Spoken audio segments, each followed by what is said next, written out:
বন্ধুরা, সকলকে আরেকবার শুভেচ্ছা। আশা করি সবাই ভালো আছো। আরেকটি কবিতা নিয়ে আমি উপস্থিত হলাম। এবারের কবিতা বলদের মনন।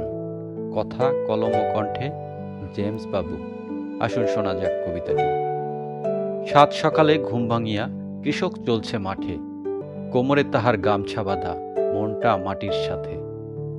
বলদ দুটো চলছে আলে, সব যেন তার চেনা।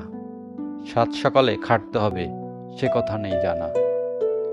মুখে আছে ঠুয়ের বাধা, খেতে আছে মানা, সবুজ ঘাসের গন্ধ নাকে চোখ যে ছানা বড়া।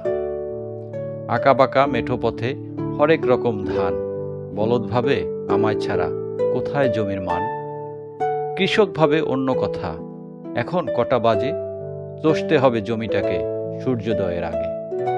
নাস্তা খাওয়া হয়নি তাহার, বউ এখনো ঘুমে, কুলুর বলদ কৃষক আমি সাত সকালে ঘুমে। ধন্যবাদ বন্ধুরা। কবিতাটি ভালো লাগলে লাইক, শেয়ার, সাবস্ক্রাইব করতে ভুলে যাবেন না। সবাই ভালো থাকুন। Bye bye.